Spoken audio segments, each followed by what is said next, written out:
Hi viewers, welcome to ருச்சியான சமையல். இன்றைக்கி பார்க்க போகிறது குலோப் ஜாமுன்.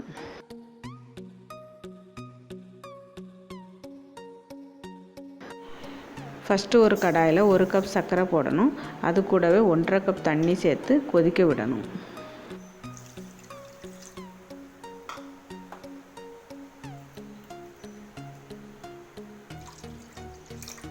இதில் 1/4 டீஸ்பூன் ஏலக்காய் பொடி போட்டு கிளறி விடணும்.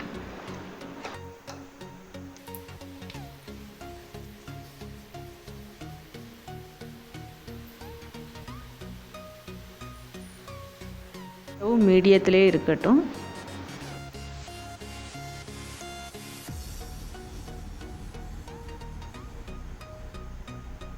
லைட்டாக ஒரு கம்பி பதம் வந்த பிறகு ஸ்டவ் ஆஃப் பண்ணணும்.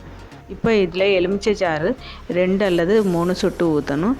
அப்போ தான் லேட் ஆகும்போது கட்டி ஆகாமல் இருக்கும். அடுத்து ஒரு பவுலில் 1 cup milk powder, 1 tablespoon நெய், 1/4 teaspoon baking soda, 3 tablespoon maida இவ்வளவும் போட்டு மிக்ஸ் பண்ணி விடணும்.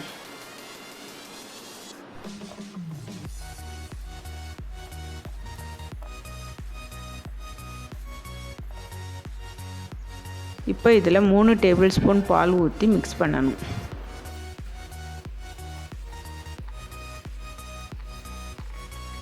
ஹார்டாக இருந்துச்சுன்னா 1 இல்லாட்ட 2 டேபிள் ஸ்பூன் பால் ஊற்றி மிக்ஸ் பண்ணிக்கோங்க.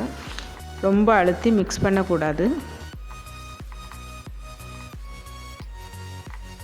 சப்பாத்தி பதத்திற்கு வரக்கூடாது. லைட்டாக மிக்ஸ் பண்ணிக்கணும். இப்போ சின்ன பால் சைஸில் உருட்டணும். கிராக் வராமல் பார்த்துக்கோங்க.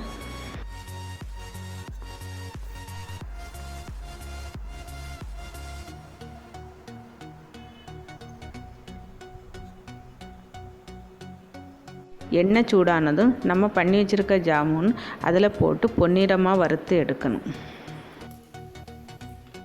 ஸ்டவ் மீடியத்திலே வச்சுக்கோங்க, இல்லாட்டி வெளியே தீஞ்சிடும், உள்ளே வெந்திருக்காது.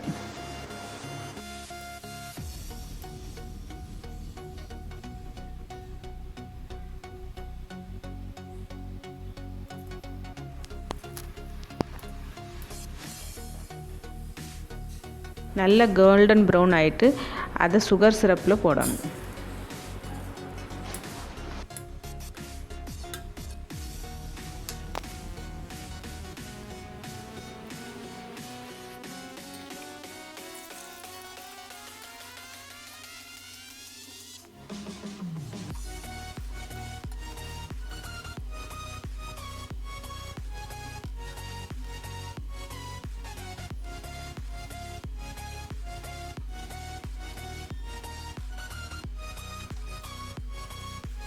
இப்போ 3-4 மணி நேரம் ஊறட்டும்.